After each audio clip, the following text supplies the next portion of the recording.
बहनों की लालची भाभी। करिश्मा, रेशमा और मनीषा 3 बहनें हैं। उनका एक भाई भी है, मयंक। मयंक अपनी बहनों को बहुत प्यार करता है, लेकिन मयंक की पत्नी सविता इस मामले में मयंक से बिल्कुल ही अलग है। वो अपनी ननदों का जितना बुरा कर सकती है उतना बुरा करती ही रहती है और अपनी ननदों पर हुक्म भी चलाती है। करिश्मा, करिश्मा, तुमने अभी तक नाश्ता नहीं बनाया? तुम्हारे भैया को ऑफिस जाने में देर हो रही है। हाँ भाभी, बस अभी बनाती हूँ। करिश्मा, तुम ये ढीलापन छोड़ दो। कल को पराये घर जाना है। वहाँ अगर तुम इस तरह से काम करोगी तो लोग क्या कहेंगे कि माँ ने और भाभी ने कुछ सिखाया नहीं। और तुम्हारी दोनों बहनें कहाँ है? रेशमा मार्केट गई है और मनीषा सो रही है। क्या? सुबह के 8 बज रहे हैं और ये महारानी अभी भी सो रही है? ये कहते हुए सविता अपनी सास दुर्गा देवी के पास जाती है। माँ जी, देख रही हो अपनी बेटियों के तौर तरीके? क्या हुआ बहू, सुबह सुबह क्या कर दिया मेरी बेटियों ने? अरे एक तो अभी अभी उठकर किचन में गई है, दूसरी सुबह सुबह बाहर चली गई और तीसरी अभी तक सो रही है। क्या करूं मैं इन तीनों का, मैं तो परेशान हो गई हूँ। जा जाकर उठा उसे और रेशमा से मैं बात करती हूँ। सविता सीधा मनीषा के कमरे में जाती है और उससे कहती है, महारानी जल्दी उठो, सूरज सर पर आ गया है। भाभी थोड़ी देर और सोने दो ना, मैं रात को लेट सोई थी। वो क्या ना, यूनिट टेस्ट चल रहे हैं। शराफत से उठती है या नहीं, या फिर पानी की भरी बाल्टी डालूं तेरे ऊपर? नहीं भाभी, मुझे बिस्तर में नहीं नहाना, उठती हूँ मैं। मनीषा जल्दी से उठकर बाथरूम में चली जाती है। सभी आराम से बैठकर नाश्ता कर रहे होते कि तभी रेशमा बाजार से हाथ में सामान लिए आ जाती है। रेशमा को देखते ही सविता उस पर बरस पड़ती है। लो, आ गई महारानी। ऐसा भी क्या सामान लाना था जो सुबह आंख मलते ही बाजार की तरफ रवाना हो गई? भाभी, कल आप ही तो चीख रही थी कि घर का सारा सामान मुझे ही लाना पड़ता है, घर में किसी को भी किसी काम से कोई लेना देना नहीं है। अब मैं बाजार जाकर सामान ले आई तो आपको इस बात से भी तकलीफ हो रही है? देख रही हो माँ जी, अपनी बेटी की जुबान कैंची से भी तेज चलती है। और मयंक, आप तो कुछ कहेंगे नहीं अपनी लाडली बहन को। रेशमा, अपनी भाभी से ऐसे बात नहीं करते। चलो माफी मांगो। भैया, मैं क्यों माफी मांगू? आप भाभी से बोलिए ना कि हम पर कम हुक्म चलाया करे। हम इस घर की बेटियां हैं और आपकी पत्नी की ननद है, नौकरानी नहीं। लो कर लो बात। इनकी भलाई के लिए कुछ भी बोलो तो इन्हें बुरा लग जाता है। इस घर में यही इज्जत है मेरी। देख लो माँ जी, आपकी बेटी किस लहजे में मुझसे बात कर रही है। सविता वहाँ से चली जाती है। मयंक को बहुत गुस्सा आता है, वो भी वहाँ से चला जाता है। फिर करिश्मा रेशमा को समझाती है, रेशमा, तुम्हें भाभी से माफी मांग लेनी चाहिए थी ना। लेकिन दीदी, मैंने कुछ किया ही नहीं तो मैं माफी क्यों मांगू? हाँ का रेशमा दीदी जैसे ही घर में आई, भाभी ही उन पर चिल्ला रही थी। हाँ, मैं मानती हूँ कि गलती भाभी की थी। मैं तो इसलिए बोल रही हूँ कि भाभी ने माँ को तो पूरी तरह अपने वश में कर लिया है। वो हमारी बात सुनती ही नहीं। मयंक भैया हमारे लिए हमेशा खड़े रहते हैं, इसलिए उनकी बात का मान तो तुम्हें रखना चाहिए था ना। कोई फायदा नहीं दीदी, कुछ दिनों की बात और है, भाभी उन्हें भी हमारे खिलाफ भड़का देंगी। फिर वो भी माँ की तरह हमारी किसी बात का विश्वास नहीं करेंगे। इसी तरह सविता अपनी तीनों ननदों को किसी न किसी बात पर परेशान करती रहती थी। एक दिन मयंक अपनी तीनों बहनों के लिए गिफ्ट लाया। करिश्मा, ये तुम्हारे लिए हार का सेट। रेशमा, तुम्हारे लिए सुंदर सी ड्रेस। और मनीषा, तुम्हें किताबें पसंद है ना, तुम्हारे लिए किताबें लाया हूँ। थैंक यू भैया। थैंक यू भैया। थैंक यू भैया। करिश्मा, तुम्हारा नेकलेस कितना सुंदर है, ये भैया कहाँ से ले आए होंगे? मैंने भैया को 3 दिन पहले फोन पर ये डिजाइन दिखाया था और आज भैया ये ले आए।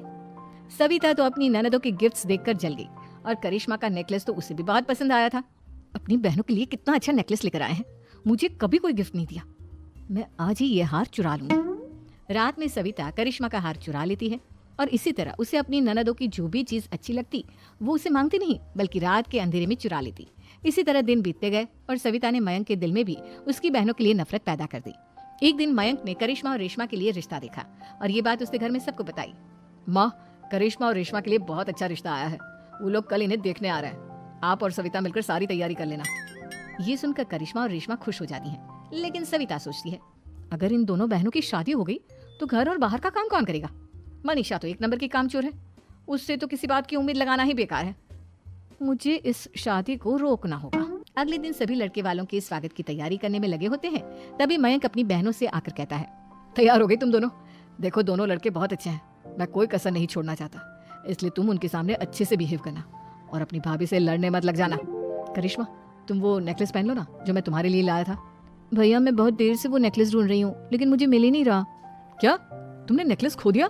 तुम्हें पता भी है वो कितना महंगा था, तुम कोई काम ढंग से नहीं कर सकती। मयंक गुस्से में वहां से चला जाता है।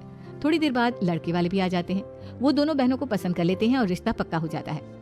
लेकिन सविता के दिमाग में तो कुछ और ही खिचड़ी पक रही थी।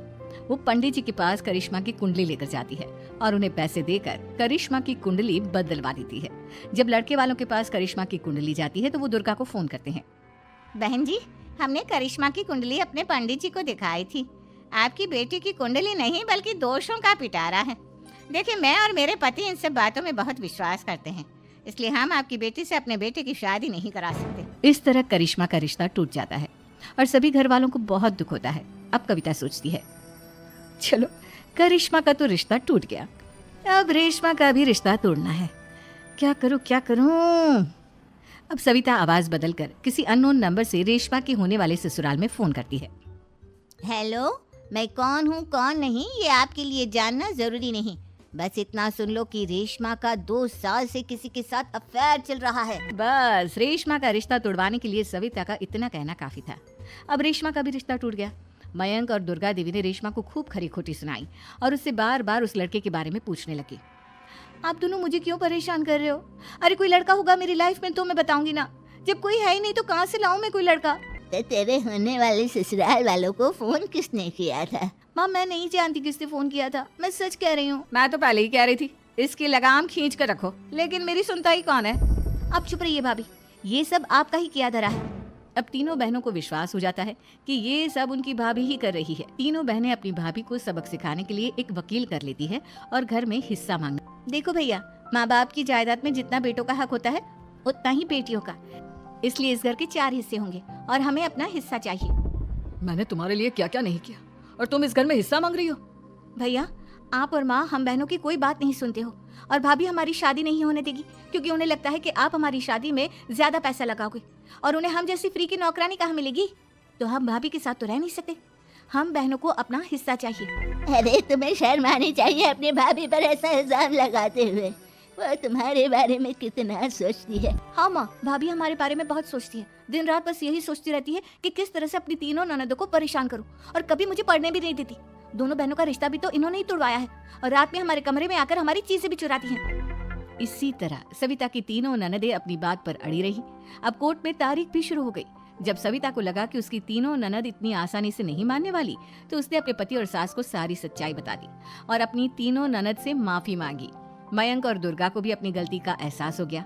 अब सविता खुद करिश्मा और रेशमा के लिए अच्छा रिश्ता ढूंढती है और उनकी शादी करवाती है।